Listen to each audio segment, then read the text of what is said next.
मैं तो नहीं हंसूंगा, क्योंकि मुझे पता है कि खराब वक्त में कैसा महसूस होता है जब आपकी टीम जीत की एक उम्मीद ढूंढ रही हो, कुछ एक होप ढूंढ रही हो कि किसी मैच से कुछ एक अच्छी परफॉर्मेंस मिल जाए, एक अच्छा रिजल्ट मिल जाए, लेकिन जब वो नहीं मिलती है तो कितना दुख, कितना कष्ट होता है। और यही मेरा एक सजेशन है सारे यूनाइटेड फैंस को कि भाई वो हंसे थे, हंसने दो। उन्होंने हमें कोसा, उन्होंने हमारा मजाक बनाया, बनाने दो। हमें फर्क नहीं पड़ना चाहिए यहां पर कि उनके साथ क्या हो रहा है। और हां, एंजॉय करो इस मोमेंट को, क्योंकि जितना टॉक्सिक आपके लिए बन गया था, यही सेम सिचुएशन अब उनके सामने आ रही है। लेकिन आपको यह बात एक और चीज समझाती है, सिखाती है कि वक्त बदलते देर नहीं लगती। अभी 3 हफ्ते पहले हम उनकी पोजीशन पे थे। लेकिन भाई एक और चीज मैं बोलना चाहूंगा कि यूनाइटेड कितनी भी खराब थी, रूबन एमरिम या आपके एरिक टेन हैग कितने भी खराब थे, लेकिन 4 लगातार प्रीमियर लीग के गेम्स तो नहीं आ रहे थे। हाँ, हम ग्रिम्सबी से हार के बाहर हो गए, मजाक बनाना है बिल्कुल बनाओ, लेकिन भाई आपने भी कोई झंडे नहीं गाड़ लिए कि आप क्रिस्टल पैलेस से बाहर हुए हो, या फिर आपने यहाँ पर अपनी अकेडमी के बंदे खिला दिए हो तो आपको कुछ क्रेडिट मिल जाएगा। भाई सिंपल सीधी सी बात है, आपसे मेन टीम के साथ फुटबॉल मैचेस जीते नहीं जा रहे थे, तो आपने क्या सोच के बेसिकली अपना जो अकेडमी स्क्वाड था, जो उसमें मेनली आपके अकेडमी प्लेयर्स ही थे, वो आपने उतार दिया। और चलो वो साइड में रखता हूं, मैं वो सब कुछ साइड में रखता हूं, मुझे बस इतना बता दो कि आपने इतना पैसा खर्च करके फ्लोरिन वर्ड्स को साइन किया। ये वो गेम था जहां पर fluorine words should have started, should have got the experience of playing against these teams, and that too of scoring and assisting goals in the Premier League या फिर in the domestic circuit। आपने Frankfurt वाला game जीता, लेकिन Frankfurt वाले game के अलावा आपने क्या जीता? क्योंकि मैं आपके साथ अगर स्क्रीन शेयर करूं ना, तो भाई ये देखो, ये है अभी सूरत हाल आपकी लिवरपूल टीम का। यहां पर पैलेस से वो हारे, गैलातासरे से वो हारे, चेल्सी से वो हारे, यूनाइटेड से वो हारे, फ्रैंकफर्ट से जीत गए, ब्रेंटफर्ड से वो हारे, क्रिस्टल पैलेस से वो हारे। और इसके बाद जो आप अगर मैचेस देखोगे तो उनको खेलना है एस्टन विला से, रियल मैड्रिड से और मैन सिटी से, जिसमें 2 गेम्स हैं प्रीमियर लीग के, 1 गेम है आपका चैंपियंस लीग का। तो आर्ने स्लॉट जो लास्ट ईयर टाइटल जीते थे और जिनको बहुत ही अव्वल दर्जे का कोच बताया जा रहा था, all of a sudden he was a better manager than Erik ten Hag, all of a sudden he was a better manager than most of the managers in the Premier League. लेकिन अब यहां पर वही आर्ने slot, जो मैंने कभी होते नहीं देखा एनफील्ड पे, वो चीज मैंने कल होती देखी। एंड वो चीज थी कि भाई एनफील्ड ना खाली हो गया था। 2 गोल के बाद एनफील्ड पे लोग जाने लगे थे। सेकेंड हाफ में तो आधा एनफील्ड अगर आप देखोगे पोस्ट दैट 3rd गोल तो खाली हो चुका था। तो यहां पर डेफिनेटली देयर इज एक सेंस ऑफ प्रेशर जो अभी आप फील कर पा रहे हो। The Crystal Palace fans were singing, "You're getting sacked in the morning, you're getting sacked in the morning." The same chants were being sang for Ruben Amorim. Ruben Amorim was abused by the media, literally got framed by the media, and obviously that also put up a pressure on the fan base to ask the questions. Now I want to see the same sort of reaction for Arne Slot. बल्कि even worse, because अगर मैं ये record देखूं और अगर मैं Ruben Amorim का record देखूं, तो भाई रूबन एमरिम ने कितना भी खराब किया होगा, लेकिन रूबन एमरिम ने 4 लगातार मुकाबले प्रीमियर लीग में नहीं हारे। उन्होंने 2 लगातार नहीं जीते, वो भी मैं मानता हूं, लेकिन उन्होंने कम से कम 4 लगातार मुकाबले नहीं हारे प्रीमियर लीग में। और अगर आप यहां पर फ्रैंकफर्ट वाली हटा दो ना, ये जो उन्होंने विक्ट्री निकाली थी, तो भाई 7 के 7 गेम यहां पर आर्ने स्लॉट हार जाते। और जिनके अगेंस्ट उनका अगला मुकाबला है एस्टन विला के अगेंस्ट, वो भी कोई हल्की फुल्की टीम नहीं, क्योंकि वो भी मैन सिटी को हरा के आ रहे हैं, और उसके बाद उनको खेलना है यहां पर रियल मैड्रिड से, जो अभी एल क्लासिको जीत के आ रही है, और उसके बाद उनको स्वयं मैन सिटी के सामने ही उतरना है। तो अगले 3 फिक्सचर या तो मेक हैं या तो ब्रेक हैं फॉर आर्ने स्लॉट। हालांकि लिवरपूल फैंस इस बात पर एग्री करेंगे नहीं कि भाई लिवरपूल फैंस चाहते हैं कि आर्ने स्लॉट आपका सैक हो जाए, लेकिन सवाल तो वही होगा कि आखिरकार अगर आर्ने स्लॉट सैक हो भी जाते हैं तो अगला मैनेजर ऑन द लिस्ट कौन है? आखिरकार कौन आएगा यहां पर लिवरपूल की इस डूबती नैया को बचाने? क्या यर्गन क्लॉप को वापस ही अप्रोच करेंगे? और अगर यर्गन क्लॉप नहीं, then who is the next गाय?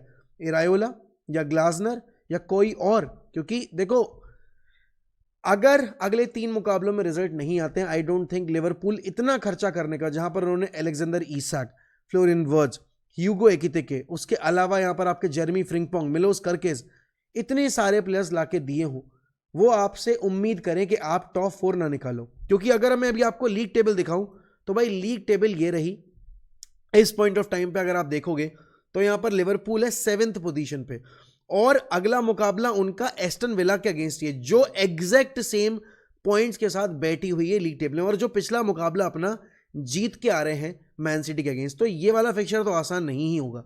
और अगर आप उससे ऊपर देखोगे तो टीमें जो ऊपर बैठी हुई उनमें से मोस्ट प्रोबेबली अगर कोई स्लिप करती है तो that would be Bournemouth and Sunderland. Slip होने को आपकी टॉटनहम और हम तो हो ही सकते हैं, बट जेन्युइन अगर आप ऑप्शन देखोगे इन सब टीमों में तो दैट वुड बी बॉर्नमथ और सनडरलैंड। लेकिन सवाल यह भी है कि क्या लिवरपूल उस टाइम तक अपने आप को उस कैटेगरी में, उस पोजीशन में बना रख पाएगी जहां पर वो चेस कर पाए टॉप 4 को। क्योंकि देखो अब वक्त हाथ से निकल रहा है, और वही जो एजेंडा आपने चलाया था यूनाइटेड के मैनेजर के अगेंस्ट, क्या वही सेम एजेंडा यहां पर आप चलाओगे अपने मैनेजर के अगेंस्ट?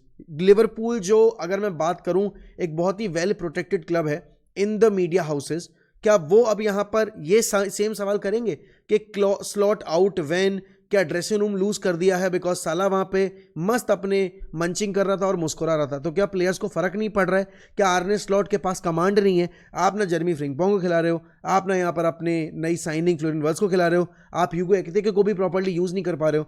तो बेसिकली आपने इतना इन्वेस्टमेंट जो किया है, जो कि मेरे हिसाब से गलत पोजीशन पे हुआ, आपको इतने सारे अटैकर्स की जरूरत नहीं थी, आपको अपने डिफेंस पर भी फोकस करना चाहिए था, जो आपने नहीं किया। वो सेम प्रॉब्लम्स जो यहां पर रूबन एमरिम के साथ है, कहीं ना कहीं वही सेम प्रॉब्लम यहां पर आर्ने स्लॉट के साथ में। लेकिन आर्ने स्लॉट की दिक्कतें इसलिए और हाईलाइट होनी चाहिए क्योंकि आर्ने स्लॉट को पैसा मिला, खर्च किया, और उसके बाद ये परफॉर्मेंस है। पिछले 10 मुकाबलों में यहां पर लिवरपूल ने एक क्लीन शीट नहीं रखी है लास्ट टाइम, मतलब इस सीजन के जो ऑल फिक्चर्स हैं उसमें अभी तक लिवरपूल ने एक भी क्लीन शीट नहीं निकाली है। दैट रियली टेल्स यू कि किस तरह का यहां पर आपका डिफेंस रहा है इस सीजन में। उसके अलावा अगर आप ये देखोगे तो लोग यही बोल रहे थे कि भाई 500 मिलियन खर्च किए हैं, मैं भी बोल रहा था कि Liverpool are the firm favourites, but things are not looking good for them, absolutely not. But इस बीच में यूनाइटेड को लेकर भी जो पॉजिटिव न्यूज़ है उस पर भी बात करनी जरूरी है। देखो हर कोई यहां पर बात करना चाहता है कि कौन आएगा कौन आएगा कौन आएगा। फेब्रिजियो रोमानो ने यह चीज क्लियर कर दी है कि हाँ, एंजेलो स्टिलर एक one of the main target है, और जेसन विलकॉक्स लगातार यहां पर सिचुएशन एसेस कर रहे हैं एंजेलो स्टिलर को लेकर, एलिट एंडरसन को लेकर, कार्लोस बलेबा को लेकर। लेकिन उन सभी में यहां पर एंजेलो स्टिलर एक अब बहुत ही स्ट्रॉन्ग कंटेंडर निकल के आए हैं। हालांकि विंटर मार्केट में ये डील क्रैक कर पानी बड़ी मुश्किल होगी एज पर फेब्रिजियो रोमानो, और ऑब्वियस ही बात है पिछले 2 अगर हम विंटर विंडोज देखें, बल्कि 3 ही देख ले, तो हमने ज़्यादा कुछ किया नहीं है विंटर मार्केट में, क्योंकि हमारे पास उतना पैसा होता नहीं है। अब ये जो डील है ये वर्थ बताई जा रही है around 44 million pounds to 53 million pounds. अगर यूनाइटेड ऐसी सिचुएशन फेस करती है जहां पर उनको विंटर में जाके कैसे ना कैसे करके पैसा खर्च करना ही करना है, तो I think Angelo स्टिलर could be a very very big name on the list. देखो बात यहां पर सिर्फ मिडफील्ड की नहीं है, बात यहां पर डिफेंस की भी है, क्योंकि अगर आप देखोगे आपका लिसांद्रो के ऊपर आप रिलाई कर नहीं सकते। यू डोंट नो कि how many days he will be available, क्योंकि इंजरी रिकॉर्ड इतना ज़्यादा खराब रहा है। मैगवायर के साथ भी सेम केस है भाई, Maguire is getting old and Maguire is getting injured very frequently, तो वहां पर आपके 2 सेंटर बैक कम हो गए। Luke Shaw as long is performing, भाई take that as a bonus, but you never know कि कब लूक शॉ की जो एवरेज परफॉर्मेंसेज है वो आनी शुरू हो जाएंगी, और वो बहुत लंबे टाइम तक चलती हैं। Leny Yoro is young, Ayden Heaven is young, and definitely only defender that you can rely on at this moment is Matthias Ligt. I'm not saying you can't rely on Lenny Yoro, but वो young है, तो आपको कम से कम एक centre back तो उठाना ही उठाना पड़ेगा मार्केट से, वरना हाल वही होगा जो आपका पिछले साल हुआ था। देखो ले देकर आपने गोल स्कोर करने शुरू किए, ले देकर यहां पर आप एक रिदम बना पाए हो, आपका स्ट्राइकर अच्छा खेल रहा है, आपके 2 विंगर्स जो आपने साइन किए वो अच्छा खेल रहे हैं। डेफिनेटली यहां पर आपके पास अमाउंट की अवेलेबिलिटी आ गई है। अमाद डियालो ने कहीं ना कहीं अपना जो रोल है विंग बैक के तौर पे वो समझ लिया है, और सनडरलैंड वाले गेम से अभी तक थोड़ी बेटर परफॉर्मेंस आनी शुरू हुई है।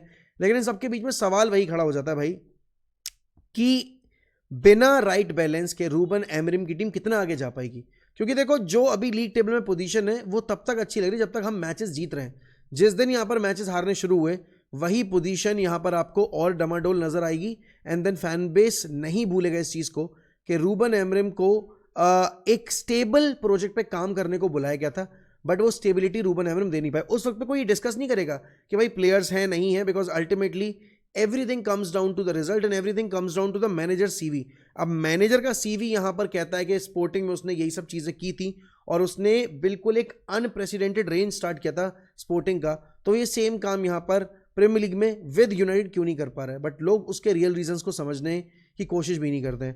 देखो मैं तो एक ही बात बोलूंगा, इस पॉइंट ऑफ टाइम पे रूबन एमरिम को 1 गेम एट अ टाइम लेके चलना चाहिए and he should be focusing on 1 fixture only.